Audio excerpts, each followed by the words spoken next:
I knew something was wrong the moment Ms. Zister didn't hug me. She just stood there on the porch, arms crossed, chin lifted like she'd been waiting to deliver a sentence. And my parents, they wouldn't meet my eyes. Grief wasn't the thing tightening their faces. It was guilt or fear. I couldn't tell yet. Then me father exhaled sharply, as if bracing himself, and said the words that froze everything around me. This isn't your home anymore. It's in your sister's name now. My sister's smirk moved before my heartbeat did. That tiny curl of her lip, triumphant, territorial, told Meadows wasn't a misunderstanding. It was Apelin, and I had walked straight into the final act. What they didn't know was that I hadn't come alone. In my bag lay the original property registration documents. And right outside, waiting like a blade in its sheath, stood the lawyer who taught me how to win without raising my voice. But I didn't react. Not yet. Revenge requires timing, not noise. So I just said, "Oh," and the room went quiet in a way funerals never are. My mother kept glancing at the hallway like someone else might appear, that my father kept rubbing his thumb over his wedding ring. A nervous tick he only showed when cornered. And my sister, she watched me the way a thief watches the door, waiting to see if the victim notices what's missing. There was a tremor under their rehearsed calm, like they expected me to explode, like they had prepared excuses, defenses, maybe even lies. I sat down at Grandma's old table, the one she varnished every spring, the one she made me promise would never leave the family. My sister placed her hand on it possessively. That was when I understood they hadn't just taken the house, they had taken her legacy and buried it before they buried her. Grandma raised me more than my own parents did. She taught me quiet strength, how storms pass faster when you don't chase them. My sister, though, always hovered at the edges, jealous of anything that wasn't hers. When I left for university 9 years ago, Grandma was the only one who walked me to the gate, that my sister didn't say goodbye. My parents barely waved. But Grandma whispered, "They'll need you one day.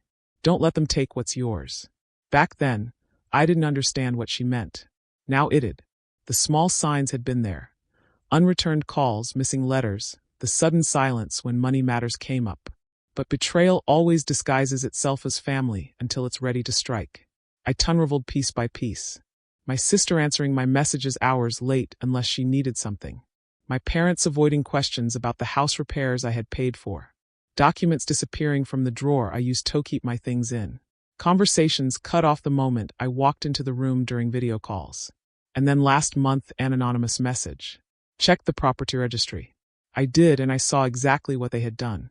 The signatures, the forged dates, the quiet transfer of everything to her name. That was when confusion hardened into something colder, sharper, a blade I slid back into its sheath while I prepared. Because revenge doesn't require rage, just proof and patience. I learned from Grandma, if you want justice, you must move like shadow, not thunder. So I gathered everything. Bank statements, messages, the notarized copies she had kept hidden in her sewing box. I hired the lawyer who once lectured me on leverage when before the confrontation. The meeting is just the reveal. We crafted a strategy with surgical precision. I didn't tell my family I was coming to the funeral. I wanted their guard down.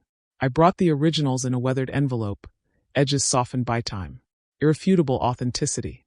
And I waited for the exact moment when guilt would turn into arrogance, because arrogance is when people stop thinking they need to hide. My father finally slammed his hand on the table. "You should have told us you were coming back," he snapped. "A diversion, a weak one."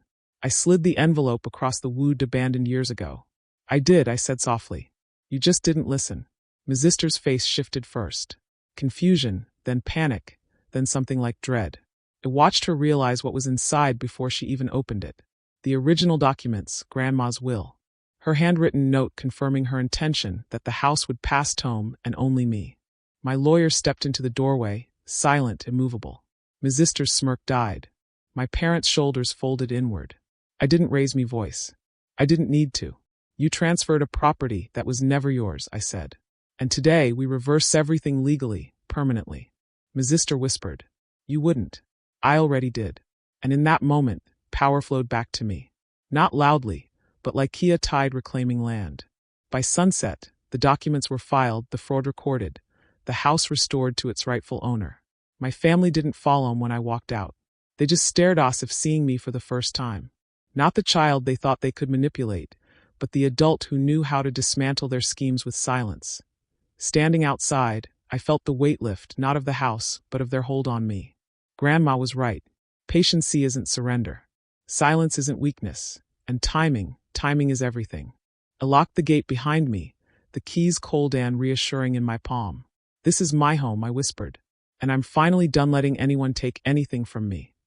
And for the first time in 9 years, the place felt truly mine.